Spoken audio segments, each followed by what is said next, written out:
দেখেছেন একজন ফুটবলার কিভাবে পরিবর্তন। হে তরুণ যুবকেরা, হে আমার মুরব্বিয়ানেরা, আজকে ইসলামের প্রতি আকর্ষণ তাদের বেড়েছে। পৃথিবী বিখ্যাত বিখ্যাত ব্যক্তিত্বরা আজকে আমার নবীকে ভালোবাসতে শুরু করেছে। ভাইরা আমার, পর্তুগিজের একজন পৃথিবী বিখ্যাত ফুটবলার নাম হলো ক্রিস্টিয়ানো রোনাল্ডো। ক্রিস্টিয়ানো রোনাল্ডো তাকে নিয়ে পৃথিবী বিখ্যাত বিখ্যাত ভাই আমার সোশ্যাল মিডিয়া থেকে শুরু করে বিভিন্ন নিউজ চ্যানেলগুলোতে আজকে আলোড়ন সৃষ্টি হয়েছে। তার সতীর্থ এক সঙ্গী নাম হলো আদিল, যিনি একজন গোলকিপার। তিনি বিবৃতি দিতে গিয়ে বলেছেন রোনাল্ডো, ক্রিস্টিয়ানো রোনাল্ডোর ইসলামের প্রতি আগ্রহ বেড়ে গেছে। তিনি ইসলাম নিয়ে গবেষণা করছেন, ইসলাম নিয়ে আলোচনা করছেন। হে তরুণ যুবকেরা, ক্রিস্টিয়ানো রোনাল্ডোর মতো ব্যক্তি ইসলাম নিয়ে গবেষণা করছেন, ইসলাম নিয়ে আলোচনা করছেন। তিনি যে কোনো সময় নবীর প্রেমিক হয়ে যেতে পারেন, এ কথাটা আমি বলছি না। তাদেরই একজন সতীর্থ, তাদেরই একজন সঙ্গী নাম হচ্ছে আদিল, যিনি একজন গোলকিপার। এছাড়া অনেক সময় আরো অন্যান্যরা বক্তব্যের মাধ্যমে বলেছেন ক্রিস্টিয়ানো রোনাল্ডো তিনি তার সতীর্থদের নিয়ে যখন প্র্যাকটিস করেন, ভাই আমার ক্রিস্টিয়ানো রোনাল্ডো যখন তার সঙ্গী সাথীদের সঙ্গে প্র্যাকটিস করেন, সেই সময় যদি আজান হয়ে যায়, তার মুসলিম সতীর্থরা সঙ্গীরা খেলা ছেড়ে দিয়ে নামাজ পড়তে যাবেন, তাই তিনি নামাজের জন্য ফুটবল খেলা বন্ধ রাখেন। আবার খেলা যখন নামাজ হয়ে যায় তখন আবার খেলা শুরু করেন। নামাজের সময় হলে তার সঙ্গী মুসলিম ফুটবলারদের বলেন, তোমরা আজান হয়েছে, এবার নামাজটা তোমরা পড়ে নাও। পৃথিবী বিখ্যাত কয়েক নাম্বার খেলোয়াড়দের মধ্যে একজন হলেন ক্রিস্টিয়ানো রোনাল্ডো। তিনি ইসলামের প্রতি তার আগ্রহ বাড়ছে। এর কারণ আর অন্য কিছু নয়, এর কারণ হলো আল্লাহর কোরআন আর আমার নবীর দয়ার নবীর আদর্শ। হে জওয়ান যুবকেরা, হে আমার বন্ধুরা, এর আগে আমি অনেক উদাহরণ দিয়েছি। মিস্টার ডিউ ডেভিসের কথা বলেছি, ইংল্যান্ডের বিখ্যাত film star mister Dew Davis. ছোট্টবেলা থেকে তিনি একজন অভিনেতা ছিলেন। সেখান থেকে যৌবন বয়সে পদার্পণ করে আল্লাহর কোরআন নিয়ে গবেষণা করে বিশ্বনবীর শিষ্য হলেন, ঈমান কবুল করলেন। মিস্টার ডিউ ডেভিসের কথা আমি এর আগে বলেছি, মিস্টার ব্রেইলের কথা বলেছি, ভাই আমার গ্যারি মিলারের কথা বলেছি, জেনিফারের কথা বলেছি, মাইকেল জ্যাকসনের কথা বলেছি, ইলিমা দিমাত্রিয়াঙ্কর কথা বলেছি, কেসিয়াস কেলের কথা বলেছি, টাইসনের কথা বলেছি, নানা পাটেকারের কথা বলেছি। আমি এর আগে বিভিন্ন বড় বড় ব্যক্তিদের কথা বলেছি, জুনায়েদ জামশেদের কথা বলেছি, হাসিম আমলার কথা বলেছি, মঈন আলী খানের কথা বলেছি। আজ একজন বিখ্যাত ফুটবলারের নাম বলি, ভাই আমার সেনেগাল বলে একটা জায়গা আছে, একটা দেশ আছে, ছোট্ট দেশ, আফ্রিকার একটা ছোট্ট দেশ হলো সেনেগাল। এই সেনেগালের একজন পৃথিবী বিখ্যাত একজন ফুটবলার নাম হলো, ভাই আমার দোস্ত আমার, হে তরুণ যুবকেরা, সাদিও মানে বলে তার নামটা হলো সাদিও মানে, সেনেগালের একজন বিখ্যাত ফুটবলার। হে তরুণ যুবকেরা আমার, সেনেগাল একটা পোর কান্ট্রি, একটা গরিব দেশ। এই গরিব দেশের একজন ব্যক্তি ছোট্টবেলা থেকে মানুষ হচ্ছে, তার পিতা হলো একজন ইমাম সাহেব, সাদিও মানের বাপ হলো একজন ইমাম সাহেব। হে তরুণ যুবকেরা, সেনেগালের মানুষ অনাহারে অর্ধাহারে দিন কাটায়, বড় ক্ষুধার্ত একটা দেশ।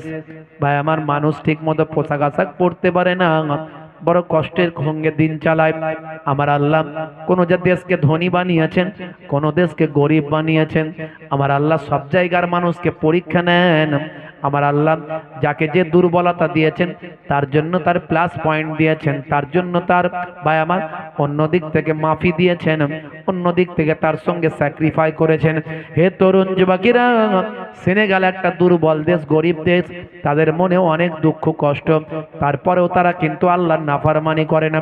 হে জওয়ান যুবকেরা, সাদিও মানে ছোটবেলায় বাচ্চা বয়স থেকে এইভাবেই বড় হচ্ছেন বাবা।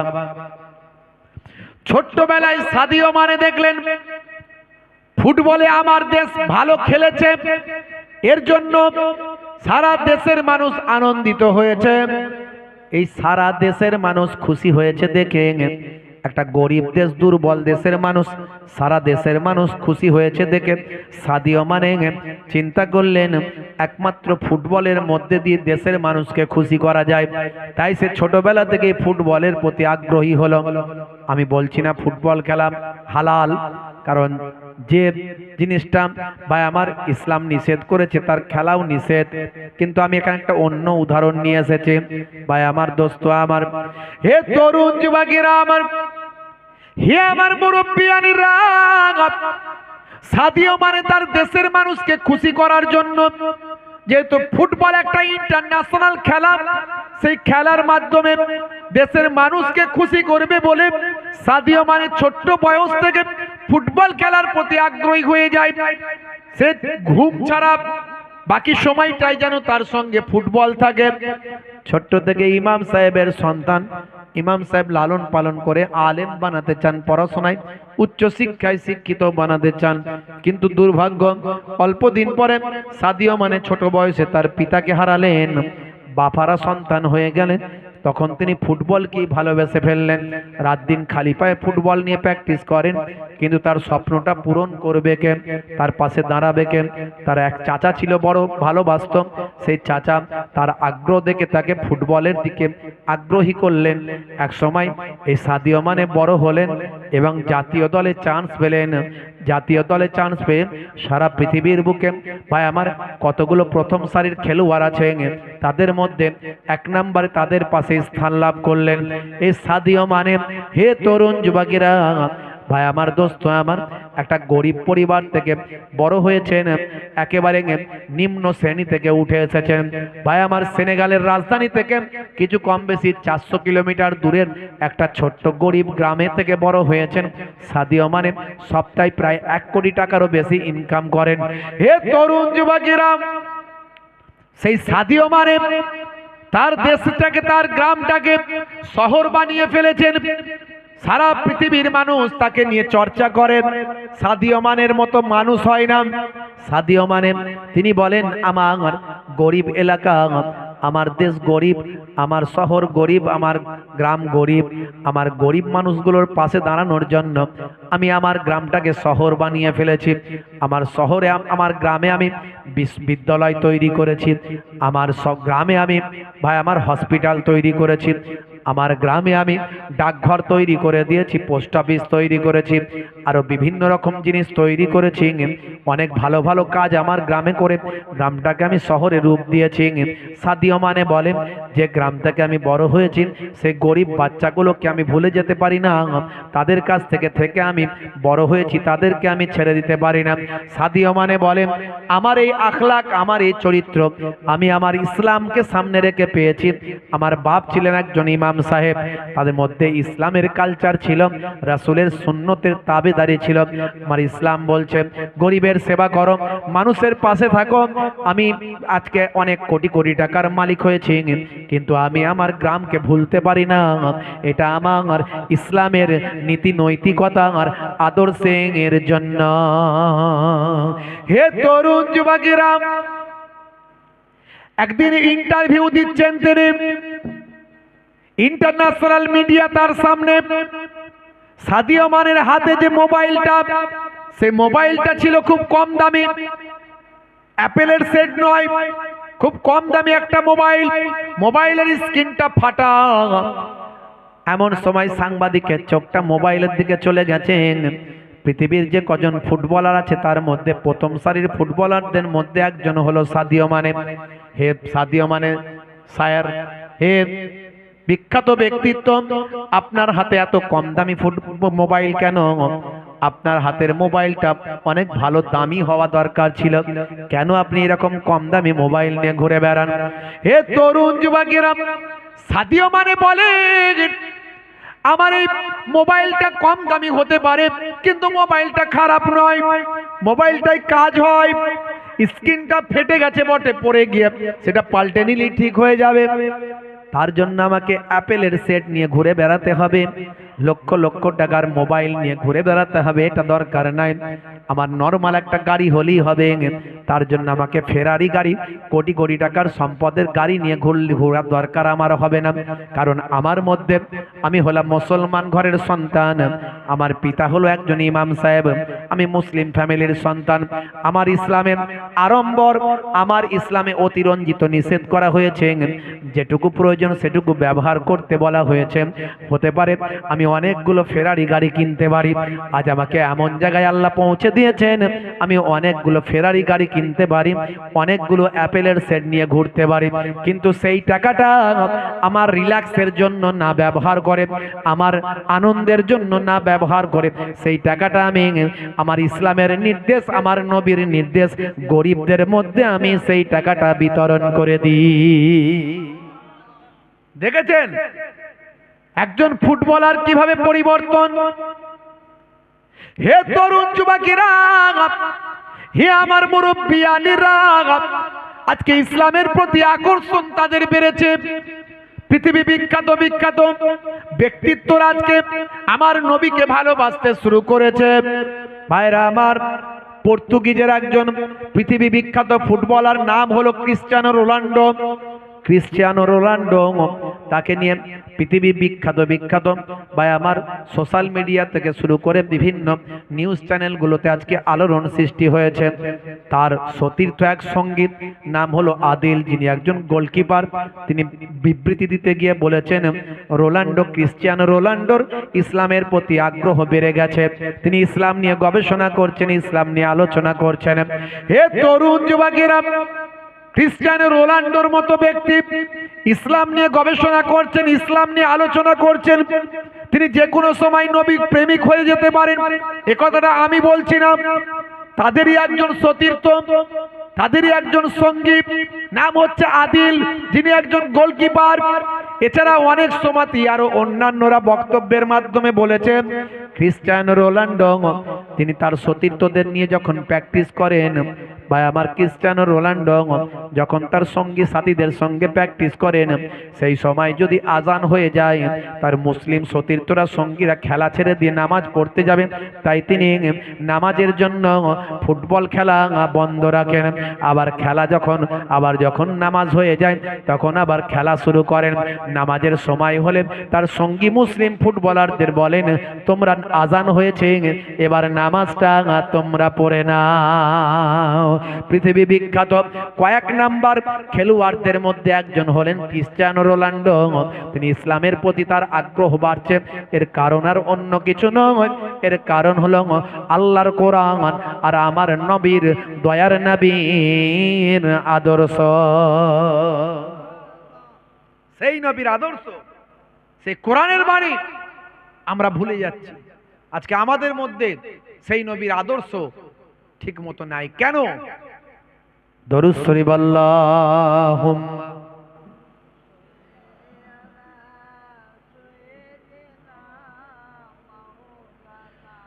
মাওলানা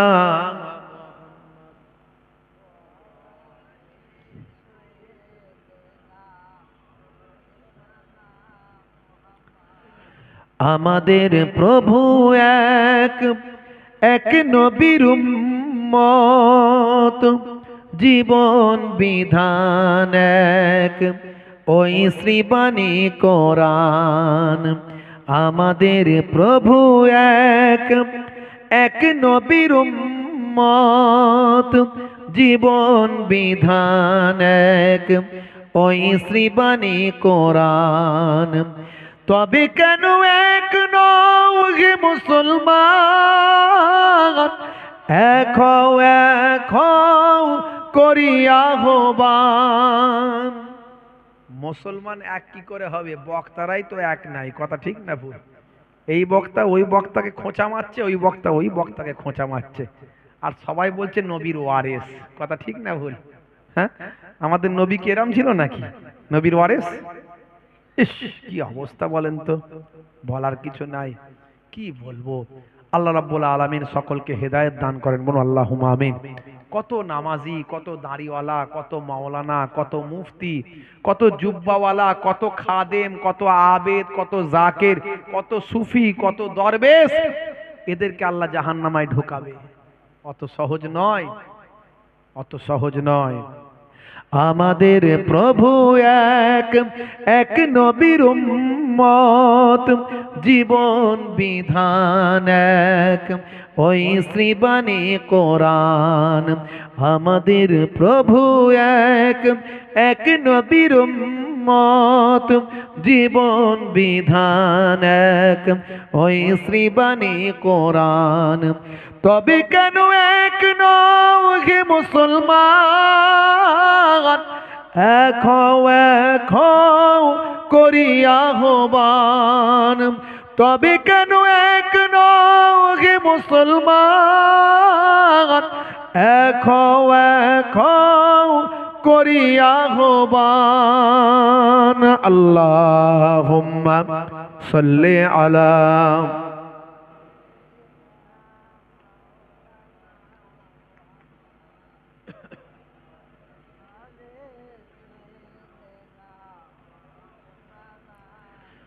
বাইতুল্লাহ এক, মদিনা শরীফ এক, উহুদ পাহাড় এক, হাসরের মাঠ এক।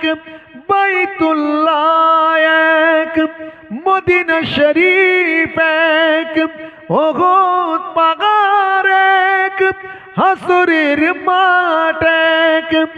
একটা তো জীবন আর মরণ তো একটাই, একটা তো জীবন আর মরণ তো একটাই। সকলের তরে আছে একই স্থান। তবে কেন এক নও হে মুসলমান, এক হও এক হও করিয়া আহ্বান। তবে কেন এক নও হে মুসলমান, এক হও এক হও করিয়া আহ্বান।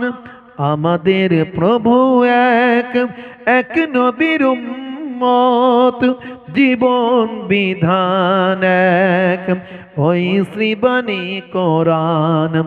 আমাদের প্রভু এক, এক নবীর উম্মত, জীবন বিধান এক, ওই শ্রীবাণী কোরআন। জোরে হবে না? আর জোরে হবে না? আর জোরে হবে না? নারে তাকবীর। দরুদ শরীফ আল্লাহুম্মা সাল্লি আলা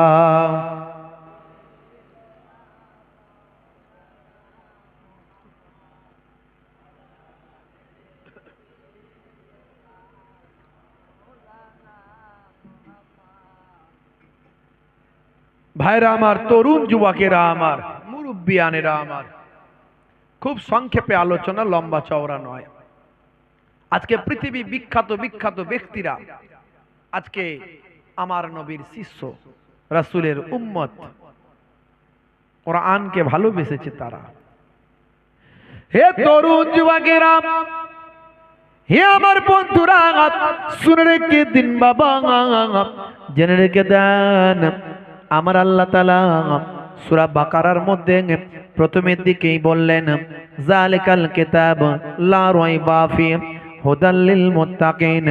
এটা হলো সেই কিতাব যাতে কোনো সন্দেহ নাই, মুত্তাকি বান্দারা হেদায়েত প্রাপ্ত হয়। এই কিতাবের মধ্যে কোনো সন্দেহ নাই। এই কিতাব আল কিয়ামত পর্যন্ত থাকবে। পৃথিবীর কোনো মানুষ মেটাতে পারবে না। পৃথিবীতে অনেকেই চেষ্টা করেছে আর করবে, আরো চেষ্টা করে যাবে। হে তরুণ যুবকেরা, কতজন মাঝে মাঝে কোরআন মাজিদ পড়াচ্ছে, কখনো কোরআন মাজিদকে অপমান করছে। মনে রাখবেন, কোরআন মাজিদ যে পড়াবে, অপমান করবে, সেই ধ্বংসপ্রাপ্ত হবে। সে ধ্বংসপ্রাপ্ত হয়েওছে। কোরআনের বিরুদ্ধে মামলা করার চেষ্টা করেছিল ওয়াসিম রেজভি, দিল্লির সুপ্রিম কোর্টে মামলা করেছিল। আপনাদের মনে আছে 26টা আয়াত নিয়ে। ধ্বংস হয়েছে না হয়নি? সে কোরআনকে বদলাতে চেয়েছিল। আল্লাহ বলছেন, আমার কোরআনকে বদলাতে পারবি না। আমার কোরআনকে যে বদলাতে যাবে, তাকে আমি আল্লাহ তাকেই বদলে দেব। ওয়াসিম রেজভির নাম আর ওয়াসিম রেজভি নাই, নাম বদলে গেছে, ঠিকানা বদলে গেছে। স্ত্রী বলছে ওর সঙ্গে আমি আর ঘর সংসার করব না। পিতামাতা বলছে আমার সন্তান আমাদের আর দরকার নাই। প্রতিবেশীরা বলছে আমাদের গ্রামে আর থাকতে দেব না। তার নাম ঠিকানা পরিচয় সবকিছুই আল্লাহ বদলে দিয়েছেন। তার দুনিয়াও বদলে গেছে আর আখিরাতটাও বদলে যাবে। হে তরুণ যুবকেরা, সুপ্রিম কোর্টের বিচারপতি বলেছিল তুমি 200 কোটি মানুষের ভাবাবেগে আঘাত করেছ। যে আয়াতগুলোকে তুমি বলেছ ভুল, সে আয়াতগুলোকে ব্যাখ্যা করেছ ভুল। আসলে আমি পড়াশোনা করে দেখে নিয়েছি যে আয়াতগুলো সম্পর্কে তোমার ভুল তথ্য দেওয়া হয়েছে তোমার কাছে, বা তুমি ভুল তথ্য দিয়েছ। সেই আয়াতের সঠিক সলিউশন ওই আয়াতের আগে পরে আল্লাহ রাব্বুল আলামিন কোরআন মাজিদে দিয়ে দিয়েছেন। সুপ্রিম কোর্টের বিচারপতি বলেছিল তুমি কোরআন মাজিদ ভালো করে জানো না, কোরআন মাজিদ ভালো করে পড়োনি, কোরআন মাজিদ ভালো করে পড়লে তোমার এই সমস্যাটা হতো না। কিন্তু তুমি কোরআন মাজিদ ভালো করে না পড়ে না বুঝে কোরআনের বিরুদ্ধে মামলা করেছ। এর জন্য সারা বিশ্বের 200 কোটি মানুষের ভাবাবেগে আঘাত লেগেছে। তাই তোমাকে 50,000 টাকা ফাইন করা হলো আর তোমার মামলাকে খারিজ করে দেওয়া হলো। ভাইরা আমার, তরুণ যুবকেরা, ওয়াসিম রেজভি দুনিয়াতেও অপমানিত, লাঞ্ছিত, বঞ্চিত হলো। আমার আল্লাহ দুনিয়াতেও তার নাম ঠিকানা বদলে দিলেন, আখেরাতেও লাঞ্ছিত বঞ্চিত হবে আর তার নাম ঠিকানা আমার আল্লাহ বদলে দিয়েছেন। আমার আল্লাহ বলছেন এই কোরআনের বিরুদ্ধে যে লাগবে সে ধ্বংসপ্রাপ্ত হবে। কারণ কোরআন মাজিদ আমি আল্লাহ আমার পক্ষ থেকে এসেছে, আর এই কোরআন মাজিদের হেফাজতের দায়িত্ব আমি আল্লাহ স্বয়ং নিজেই গ্রহণ করেছি। নাহানু নাযালনা যিকরা ওয়া ইন্না লাহু লাহাফিজুন। এই কোরআন মাজিদ আমি আল্লাহ নাজিল করেছি আর এর হেফাজতের দায়িত্ব আমি আল্লাহ গ্রহণ করেছি। কোরআন মাজিদ যে সত্য সাদিও মানে সেটা জানে, ক্রিশ্চিয়ানো রোনাল্ডো সেটা নিয়ে গবেষণা করছে, মিস্টার ডিউ ডেভিস গবেষণা করে বিশ্ব নবীর শিষ্য হয়েছে, মাইকেল জ্যাকসন গবেষণা করে মিকাইল নাম নিয়ে নবীর শিষ্য হয়েছে। কোরআন মাজিদ যে সত্য কি করে প্রমাণ করবেন? যত বিজ্ঞানের গবেষণা যত বেড়েছে তত কোরআন মাজিদ সত্য বলে মানুষের কাছে আরো বেশি বেশি প্রমাণিত হয়েছে। আমি এর আগে 2 সমুদ্রের কথা বলেছি, 2 সমুদ্র নিয়ে গবেষণার কথা বলেছি, মিস্টার জ্যাকবি কোস্টার কথা বলেছি। ইন্টারনেট সার্চ করবেন পাবেন 1942 সালে জ্যাকবি কোস্টা 2 সমুদ্র নিয়ে গবেষণা করে যে তথ্য বের করেছেন সেই তথ্য তিনি সাকসেসফুল হতে পারেননি। অথচ ভাই আমার 2 সমুদ্র নিয়ে তিনি গবেষণা করেছেন, 2 সমুদ্রের কথা মানুষ জানতে পেরেছে, সারা পৃথিবীর মানুষ মিস্টার জ্যাকবি কোস্টার কোস্টা থিওরির মাধ্যমে জানতে পেরেছেন। অথচ আল্লাহ রাব্বুল আলামিন 1450 বছর আগে সূরার নাম সূরা রহমানের মধ্যে আল্লাহ দিয়েছেন মারাজাল বাহরাইনি ইয়ালতাকিয়ান বাইনাহুমা বারযাখুন লা ইয়াবগিয়ান ফাবিআইয়ি আলাই রাব্বিকুমা তুকাজ্জিবান। জোরে হবে না? আমার আল্লাহ 1450 বছর আগে যে সময় নাসা ছিল না, যে সময় ইসরো ছিল না, যে সময় কোনো প্যাথোলজি গবেষণা কেন্দ্র ছিল না, যে সময় টেকনোলজি বলে কোনো জিনিস মানুষ জানতো না, আরবের বেদুইনদের মাঝখানে যারা ছিল যাযাবর, পশুপালন করত, এক জায়গা থেকে অন্য জায়গায় যাযাবর হয়ে যেত, তাদের কাছে আমার আল্লাহ কোরআন মাজিদ পাঠাচ্ছেন। সেই যাযাবর সম্প্রদায়ের মাঝখানে আমার আপনার দয়ার নবীকে আল্লাহ পাঠালেন, পৃথিবীর শ্রেষ্ঠ মহামানব বানিয়ে সেই নবীর কাছে আল্লাহ বানিয়ে দিয়ে বললেন পৃথিবীর মানুষ তখন কেউ কিছু জানে না। অথচ আমার আল্লাহ বলছেন এই পৃথিবীর জমিনে আমি একটা 2টো সমুদ্র এমন বানিয়েছি, মারাজাল বাহরাইনি ইয়ালতাকিয়ান, বহমান 2 সমুদ্র তারা মিলিত হয়েছে। হে তরুণ যুবকেরা, আল্লাহ বলছেন বহমান বয়ে যাওয়া 2টো সমুদ্র মিলিত হয়েছে। 2টো সমুদ্রের কথা কেউ জানে না। তখন আমার আল্লাহ যাযাবর মানুষদের কাছে প্রথম পাঠিয়ে দিলেন খবর। আমার আপনার নবীর কাছে প্রথম খবর চলে এলো এর পৃথিবীতে দুটো বহমান সমুদ্র আছে, তারা একসঙ্গে মিলিত হয়েছে। তারা মিলিত হওয়ার পরে কি হয়েছে? বাইনাহুমা বারযাখুন লা ইয়াবগিয়ান। ওই মিলিত হওয়ার পরে আমি আল্লাহ তাদের মাঝখানে একটা কুদরতি আবরণ দান করে দিয়েছি। জোরে হবে না? বিজ্ঞানীরা গবেষণা করে তথ্য বের করতে পারলো না যে দুই সমুদ্রের পানি একসঙ্গে মেলার পরেও কালার কিভাবে আলাদা আলাদা থাকে। এর কালার আলাদা, ওর কালার আলাদা। আপনারা ভিডিও তো দেখেছেন না দেখেননি? কারা কারা দেখেছেন হাত তোলেন। মাশাআল্লাহ, অনেকেই দেখেছেন, আমিও দেখেছি, আমার কাছে আছে। ঠিক এই বিজ্ঞানীরা এখনো গবেষণা করে বের করতে পারেনি। আল্লাহ বলছেন আমি কুদরতি আবরণ দিয়েছি। জোরে বলুন সুবহানাল্লাহ। বিজ্ঞানীদের মাথা খারাপ, অবাক, এটা কি করে 1450 বছর আগে কোরআনে লেখা থাকতে পারে? এরকম একটা দুটো কথা নয়, অসংখ্য। হে তরুণ যুবকেরা, হে আমার বন্ধুরা, শুনে রেখে দিন বাবা, জেনে রেখে দেন। হে মুসলমান, একটু লক্ষ্য করুন ভাইরা আমার, তরুণ যুবকেরা আমার, সূরার নাম হলো সূরা নাবা। এই সূরা নাবা আপনি খুলবেন।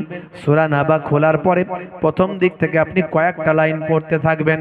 পড়তে পড়তে আপনি পাবেন আমার আল্লাহ কি বলছেন।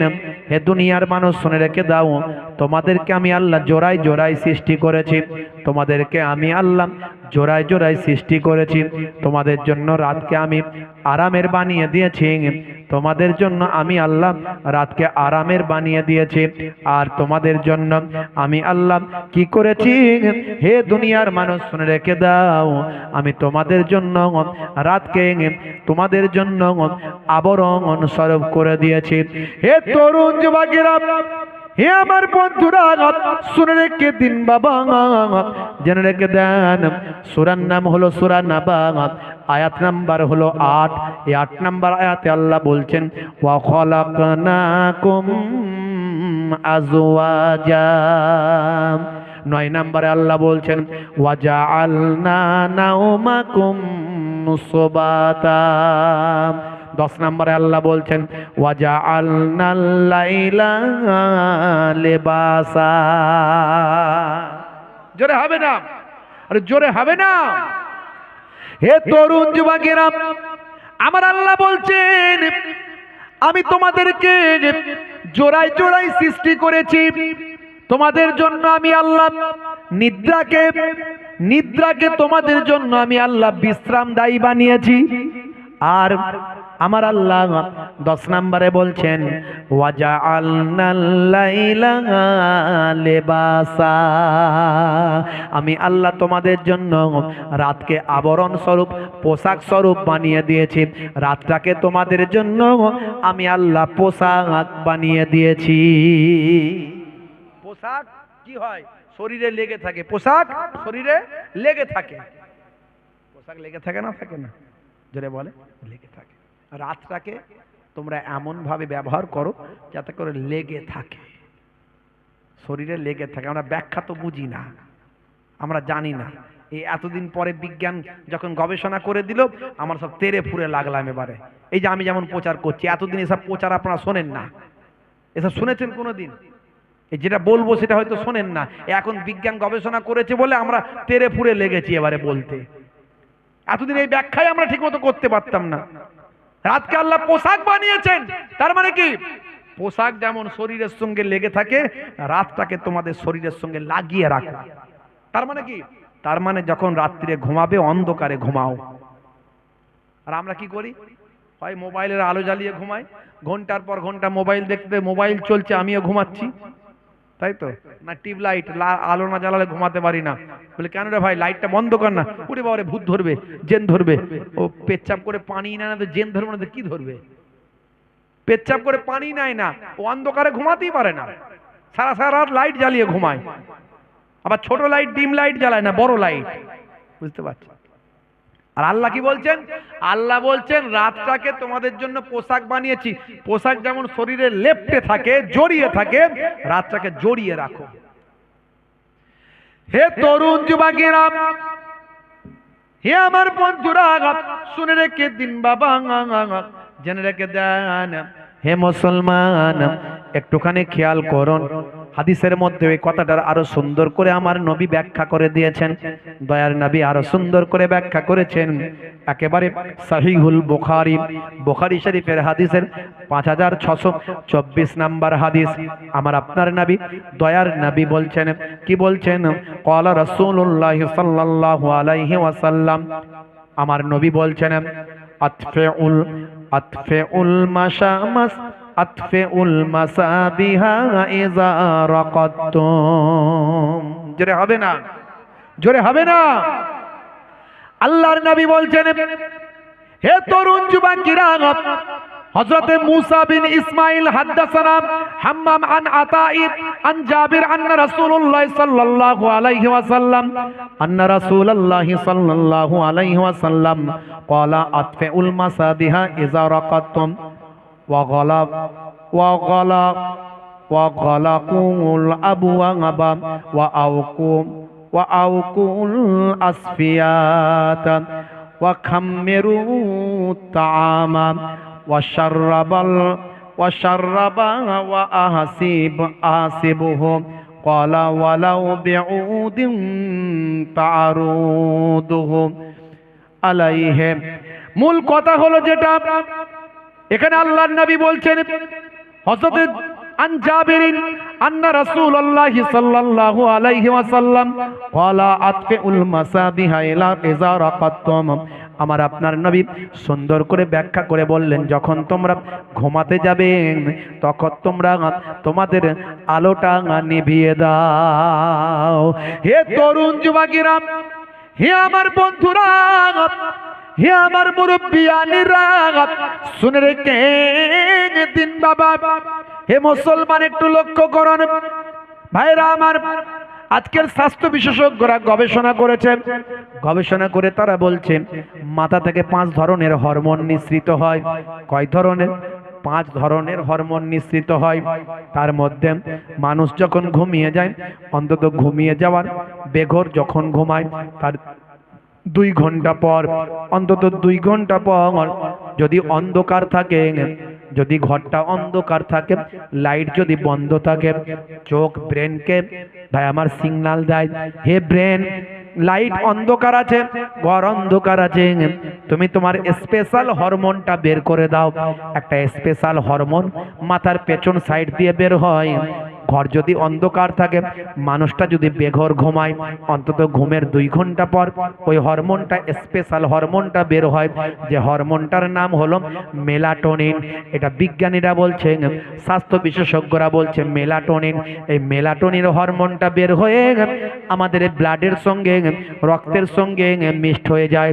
এই রক্তের সঙ্গে মিক্সড হয়ে হে তরুণ যুবকেরা আমাদের শরীরের ক্যান্সারের প্রতিষেধক হিসাবে কাজ করে, ক্যান্সার থেকে আমাদের শরীরকে বাঁচায়।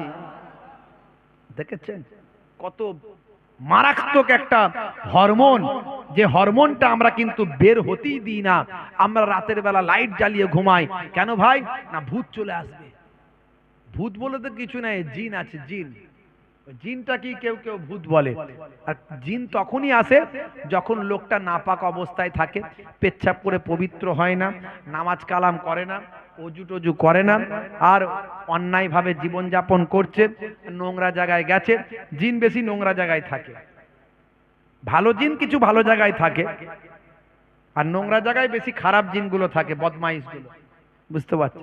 সুযোগ পেলেই ঘাপ করে ধরে, আর ওই ভয়েতে ও ঘরের ভিতর লাইট জ্বালিয়ে ঘুমায়, লাইট বন্ধ করে ঘুমায় না। আর এর ফলে কি হচ্ছে? শরীরে রোগ বাসা বাঁধছে।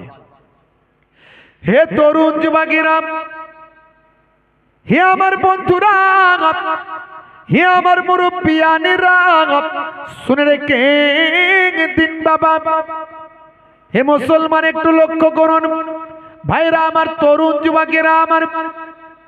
1450 বছর আগে আল্লাহর কোরআন যা বলেছে, আজকের যুগে সব, আজকের দিনে বিজ্ঞান আর বাস্তবতায় পরিণত হয়েছে। এই কথাগুলো আমি এই জন্যই বলছি, আজ থেকে প্রতিজ্ঞা করুন আল্লাহ এবং রাসূলের নির্দেশটা মানবেন। যদি আল্লাহ এবং রাসূলের নির্দেশটা মানেন, আপনার দোয়া কবুল হবে। আপনি চান আপনার হায়াত দারাজ হোক। সব মানুষই বেশি দিন বাঁচতে চায়। কারা বেশি বাঁচতে চান না? হাত তুলে দেখান তো দেখি। দেখাবে নাকি? কেউ দেখাবে না। ঝোঁকে ঝোঁকে কেউ তুলে ফেলতে পারে, হুজুর আমি বাঁচতে চাই না, আছে না নাই? কিন্তু সেন্স যদি ঠিক থাকে সব লোকই বলবে বাঁচতে চায়। আল্লাহর নবী দুটো লাইন টানলেন, দুটো লাইন, একটা ছোট একটা বড়। সাহাবীদের বললেন এই দুটো কেন টানলাম, কি ব্যাখ্যা বলো তো? সাহাবীরা বললেন ইয়া রাসূলুল্লাহ, আল্লাহ এবং তার রাসূল ভালো জানেন, আপনি ভালো বলতে পারবেন এর ব্যাখ্যা কি? আল্লাহর নবী বললেন এই বড় লাইনটা হলো আর ছোট লাইন, দুটো লাইন, এই ছোট লাইনটা হলো আর বড় লাইনটা কি জানো? বড় লাইনটা হলো তোমাদের ড্রিম, তোমাদের স্বপ্ন, তোমাদের আশা, তোমাদের হোপ, তোমাদের স্বপ্ন। এই বড় লাইনটা, এটা করব, ওটা করব, এই কিনবো, ওই কিনবো, ওখানে ফ্ল্যাট করব, ওখানে জায়গা কিনবো, ওখানে মার্কেট করব, ওখানে জমি কিনবো, এই তোমাদের আশা, এটা হলো বড়। আর ছোট লাইনটা, একটা এত বড় লাইন, একটা এত বড়, এই ছোট লাইনটা বলছে বড় পর্যন্ত পৌঁছানোর আগেই এই ছোটটা তোমার হায়াত, হায়াত শেষ হয়ে যাবে, ওখান পর্যন্ত আর পৌঁছানো হবে না। আমাদের স্বপ্ন অনেক, কিন্তু সব স্বপ্ন পূরণ হবে না, তার আগেই মওত হয়ে যাবে। হে তরুণ যুবকেরা, হে আমার বন্ধুরা, হে আমার মুরব্বিয়ানেরা, শুনে রেখে দিন বাবা, আল্লাহর নবী তাই বললেন হে দুনিয়ার মানুষ শুনে রেখে দাও, তোমরা দুটো জিনিস ভালো করে করো, ওয়াবুদুল্লাহ, আল্লাহর ইবাদতটা করো, ওয়ালা ইউশরিক বিল্লাহ, আল্লাহর সঙ্গে শিরক করো না, অর্থাৎ ঈমানদার হয়ে যাও, প্রকৃত সাচ্চা ঈমানদার হয়ে যাও, আমল ওয়ালা হয়ে যাও। আমল ওয়ালা যদি হতে পারো, ঈমান ওয়ালা যদি হতে পারো, আমার আল্লাহ তোমাদের জন্য সুসংবাদ দান করেছেন, ইন্নাল্লাহা ওয়া মালাইকাতাহু, আমার আল্লাহ তাআলা এবং তার মালাইকা ফারিস্তারা। হে তরুণ যুবকেরা, নবীকে কত ভালোবাসেন, দয়ার নবীকে কত মহব্বত করেন, দয়ার নবীর উপর তারা দরুদ শরীফ পড়েন। ইন্নাল্লাহা ওয়া মালাইকাতাহু ইউসাল্লুনা আলান নবী, সেই নবী আপনার আমার নবী, দয়ার নবী, যার উপর আল্লাহ দরুদ পড়ছেন, যার উপর ফারিস্তারা দরুদ পড়ছেন, সেই আমার আপনার নবী। কোরআন মাজিদের মধ্যে আল্লাহ বলেছেন, নবী জানিয়ে দিয়েছেন, ইয়া আইয়ুহাল্লাযীনা আমানু ওয়া আমিলুস সালিহাত কানাত লাহুম জান্নাতুল ফিরদাউসে নুজুলা, ওই সমস্ত আমার বান্দা বান্দিরা যারা ঈমানটা এনেছে, সেই মতো আমলটা করেছে, তাদের জন্য আমি আল্লাহ আমার দয়ার জান্নাত, জান্নাতুল ফিরদাউস দান করে দিলাম। তোমার বুকে রাখো আল্লাহরই ভয়, আসবে না কোনো দিন কোনো পরাজয়, আসবে না কোনো দিন কোনো পরাজয়।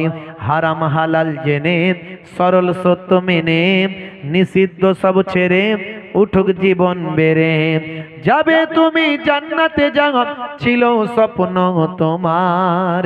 তোমার বুকে রাখো আল্লাহরই ভয়, আসবে না কোনো দিন কোনো পরাজয়। বলুন না সুবহানাল্লাহ, আর জোরে হবে না? আমার আপনার আল্লাহ যা বলেছেন, রাসূল যা বলেছেন, আমাদের মানতে হবে, বিশ্বাস করতে হবে। যদি কোরআন মাজিদকে সত্য বলে মানি, রাসূলের হাদিসকে যদি সত্য বলে মানি, দয়ার নবী যদি সত্য বলে আমরা স্বীকার করি, তাহলে রাসূলের সুন্নতকে মানতে হবে, সুন্নতগুলোকে মানতে হবে। বিসমিল্লাহ বলে কোনো কাজ যখন শুরু করবেন, আল্লাহর নাম নিয়ে শুরু করুন। যখন কোনো ভালো সংবাদ পাবেন, মাশাআল্লাহ বলুন, আলহামদুলিল্লাহ বলুন। যখন কোথাও যাবেন, তাওয়াক্কালতু আলাল্লাহ বলে বাড়ি থেকে বের হয়ে যান। যখন কোনো ব্যক্তিকে দেখা হবে, আসসালামু আলাইকুম আপনি দেন, ইমানদার মাতৃ সালাম দেবেন, আসসালামু কাবলাল কালাম, কথা বলার আগে আপনাকে সালাম দিতে হবে। যখন আপনি ঘুমাবেন, ডান দিকে কাত হয়ে ঘুমান। যখন আপনি পানি পান করবেন, বসে পানি পান করুন। যখন আপনি খাবেন, চেটে পুচে খান। যখন আপনি খাওয়া শুরু করবেন, পরিমিত খাবার খান। সব সুন্নাত। রাস্তায় পেরেক পড়ে আছে, কাঁচ ভাঙা পড়ে আছে, পাথর পড়ে আছে, ইয়া আবাজার লা তাহকিরান্নাল মারুফা সাইয়াত। আবু জার তোমার চোখে সয় না, তোমার চোখে ধরে না। আল্লাহর নবী সাহাবী। ছোট আমল মনে করো না, ওগুলো ছোট ছোট কাজ মনে করো না, ওই ছোট কাজগুলি তোমার জীবন জিন্দেগি বদলে দেবে। জোরে বলুন সুবহানাল্লাহ। রাস্তা দিয়ে পেরেক কাঁচ ভাঙা পাথর পড়ে আছে, কোনো মানুষের পকেট মারি হয়ে গেছে, রাস্তায় একটা মানুষ কষ্ট পাচ্ছে, তুমি তার সাহায্য করো। এগুলো সব ছোট ছোট সুন্নাত। স্ত্রীর সঙ্গে ছোট ছোট কাজেতে সহযোগিতা করো, রান্নায় সহযোগিতা করো, মাঝে মাঝে ঘরটা ঝাড়ু দাও। ইয়াকুনু ফি মাহানাতি আহলিহি ওয়া ইয়াকুমুল বাইতা ওয়া ইয়াহলিবুনা সাতা ওয়া ইয়াকিতা সাওবাহু ওয়া ইয়াকসিফা নালাহু ওয়া ইয়াহমিলু বিজাতিম মিনাস সুক। আল্লাহর নবী মাঝে মাঝে স্ত্রীর সঙ্গে ছোট ছোট কাজগুলো করতেন, রান্নায় সহযোগিতা করতেন, ঘরটা মাঝে মাঝে ঝাড়ু দিতেন, ছাগলের দুগ্ধ নিজে হাতেই দহন করতেন, ছেঁড়া জুতো ছেঁড়া জামা নিজে হাতেই সেলাই করতেন। ওয়া ইয়াহমিলু বিজাতিম মিনাস সুক, নবী আমার মাঝে মাঝে বাজারটা নিজে হাতেই বহন করে নিয়ে আসতেন। আপনি মাঝে মাঝে এই সমস্ত ছোট ছোট কাজগুলো করুন, নবী করেছেন বলে করবেন, সুন্নতের সওয়াবটা নামাজ আমলে লিখে দেওয়া হবে। ভাইরা আমার, বলবেন হুজুর আপনি স্ত্রীর সঙ্গে কাজ করতে বলছেন, সকালবেলা বিপদ হয়ে যাবে। এখন ঘরের বউ বলবে কই গো ফুলটুসির আব্বা, হুজুর যে বলে গেল একটু মাঝে মাঝে ঘরটা ঝাড়ু দেবে, একটু ঝাড়ু দাও না, আমি একটু ব্যস্ত আছি, বিপদে পড়ে যাব। কথা ঠিক না ভুল? আছে না নাই? আর আমাদের ঘরের মায়েরা যদি চালাক হয়, এই কথাটাকে কিছু, সব কথা ক্যাচ করুক আর নাই করুক, এটাকে ক্যাচ করে নেবে একদম সঙ্গে সঙ্গে। সকালবেলা দেবে, বলো দেখছো তো, হ্যাঁ ওয়াজ শুনলে তো, হ্যাঁ খালি হুজুর হুজুর বলো, ওয়াজ বলো, জলসা বলো, ওই ঘরটা মাঝে মাঝে একটু ঝাড়ু দেবে, তো বিপদে পড়ে যাবো। কথা ঠিক না বল? আরে ঝাড়ু দিলে কি আছে, অসুবিধা কি আছে? স্ত্রীর সঙ্গে একটু রান্নায় সহযোগিতা করলে অসুবিধা কি আছে? তাকে একটু সহযোগিতা করলে তো এতে যদি সুন্নতের সওয়াব হয় তো করবেন। আচ্ছা বলুন তো, স্ত্রীর সঙ্গে একটু ছোট ছোট কাজগুলো যদি করেন, রান্নায় সহযোগিতা করেন, স্ত্রীর সঙ্গে একটু প্রশংসা করেন, স্ত্রীর খাওয়া দাওয়া, যে আপনি যে খাবার তৈরি করে দিচ্ছে খাবার যদি একটু প্রশংসা করেন, আর মাঝে মাঝে একটু যদি ঘরটা ঝাড়ু দেন, তো এতে প্রেম বাড়বে না কমবে? অনেক বাড়বে, মারাত্মক বাড়বে। বুড়ো বুড়িকে ছাড়া বাঁচবে না, বুড়ি বুড়োকে ছাড়া বাঁচবে না, বুড়ো বুড়ি হয়ে যাবে, প্রেম তাদের কমবে না। আর এখনকার ছেলেরা দেখুন, নবীর এই কথাগুলোকে তো তারা নেয়নি, তারা নিয়েছে শাহরুখ খানের প্রেম, সলমান খানের প্রেম। ও প্রেম সব বিয়ের আগে, বিয়ের পরে ফাঁকা। বিয়ের আগে কি প্রেম রে ভাই, কি প্রেম! হাত কেটে ফাঁক করে দিয়ে বলছে আই লাভ ইউ। ওরে বাপ রে বাপ, তোমার জন্য জীবন দেবো, রেল লাইনে মাথা দেবো, বিষ খেয়ে মরে যাব, গলায় দড়ি দিয়ে পটল ডাঙায় যাব, কোনো অসুবিধা নাই, তোমাকে ছাড়া বাঁচবো না, আই লাভ ইউ। ওরে বাপ রে বাপ! বাপ মনে মনে করে সর্বনাশ, আমার ছেলেটা মনে হয় মরেই যাবে, তো যা যেখান থেকে পারিস ধরে নিয়ে এসে বিয়েটা দে। তো বিয়েটা হলো, 2-3 বছর কাটতে না কাটতে একটা দুটো বাচ্চা কাচ্চার জনক জননী হয়ে গেল, তারপরে দেখা গেল ভালোবাসা জানালা দিয়ে বেরিয়ে গেল, আর ঝগড়া দরজা দিয়ে ঢুকে পড়লো। রাত্রে 9টা বাজলে 10টা বাজলে ঘরের পাশ দিয়ে গেলি 220 440 ঢিসুম ঢাসাম ক্রিকেট বলার ফুটবলের আওয়াজ হয়। বুঝতে পারছি কি রে ভাই? বলে এত প্রেম ছিল যে শুনেছিলাম, ও সব জানালা দিয়ে বেরিয়ে চলে গেছে, আর নাই। শাহরুখ খানের ভক্ত, তাই প্রেম লাস্টিং করে না। সলমান খানের ভক্ত, প্রেম লাস্টিং করে না। নবীর যদি ভক্ত হতো, নবীর নির্দেশ মেনে চলতো, বুড়ো বুড়ি হলো প্রেম তাদের কমতো না। বুঝতে পারছেন ভাইরা আমার? হুজুররা ওয়াজ করে গেছে, ওয়াজটাকে ওয়াজের মতো বুঝলে তবে তো। হুজুর ওয়াজ করেছে করুক, হুজুর হুজুরের মতো বলে গেছে, হুজুর তুই যত বলবি বল, আর কান করেছি হাওড়ার পোল, এদিক দিয়ে ঢুকবে আর ওদিক দিয়ে বেরিয়ে যাবে। বুঝতে পারছেন? হ্যাঁ, সে একটা গল্প আমাকে শুনিয়েছিল, বুঝতে পারছেন? তা এখন একজন ব্যক্তির বাড়িতে চুরি হয়েছে, তো সে তখন থানায় ফোন করছে, হ্যালো, সাদাসিধে মানুষ তো গ্রামের, সেই অফিসার ওদিক থেকে বলছে হোয়াট, মানে ওই অফিসটা ওই দিক থেকে বলছে কি, মানে ইংরাজি বলেছে। এ তখন চিন্তায় পড়ে গেছে, আমি বাংলায় বলছি, ও তো ইংরাজিতে বলছে, তাহলে তো মনে হয় সব ইংরাজিতে বলতে হবে, সব ইংরাজিতে বলতে হবে। তখন বলছে, কি বলছে, হ্যালো স্যার, বলছে কাটিং দা বাঁশের বেড়া, ওপেন দা ডোর, সব লইয়া গেছে চোর। কাটিং দা বাঁশের বেড়া, ওপেন দা ডোর, সব লইয়া গেছে চোর। তখন ইংরাজিতে বলেছে। আর ওদিক থেকে তো অফিসার ঘাবড়ে গেছে, এবার ইংরাজি ভবিষ্যতে কোনোদিন শুনিনি, তো জীবনে কোনোদিন অতীতে পাস্টে ফিউচারে শুনেনি। সে তখন অফিসার বলছে হোয়াট ইজ দা বাঁশের বেড়া, ফোনেতেও পারতে বলছে হোয়াট ইজ দা বাঁশের বেড়া। তখন এ চিন্তা করছে কি বলি, বলছে বাঁশের বেড়া ইজ খাড়া খাড়া, তার উপরে পেরেক মারা। বুঝতে পারছি, এখন সারা জীবন হুজুররা অনেক ওয়াজ করে দিয়ে গেছে, এখন ওই যদি ইংরেজি বোঝে তাহলে তো সব গেল, ইংরেজিটা ফেল হয়ে যাবে। কথা ঠিক না ভুল? বাপেরা আমার, বলার উদ্দেশ্য অন্য কিছু নয়, কথাগুলো বুঝতে হবে। আমি যে উদাহরণগুলো দিলাম, বক্তব্যটা দিলাম, ওয়াজ বেশি শোনা লাগবে না, ওয়াজ বেশি শোনা লাগবে না, অল্প দিয়ে না। হে তরুণ যুবকেরা, হে আমার বন্ধুরা, শুনে রেখে দিন বাবা, জেনে রেখে দেন, নবীর সুন্নত গুলোকে ফলো করতে হবে, দয়ার নবীর সুন্নত গুলোকে আপনাকে আমাকে মান্যতা দিতে হবে। আল্লাহর নবী ডান দিকে কাত হয়ে ঘুমাতে বলেছেন, নবীর সুন্নতটাকে মেনে চলতে হবে। খাওয়া দাওয়াই সুন্নত, বসাই সুন্নত, শোয়াই সুন্নত, চলাফেরাই সুন্নত, কথাবার্তা বলাই সুন্নত। সর্বদা মিষ্টি মুখ রাখবেন, মুখকে কখনো বাংলার পাঁচ করবেন না, আছে না নাই?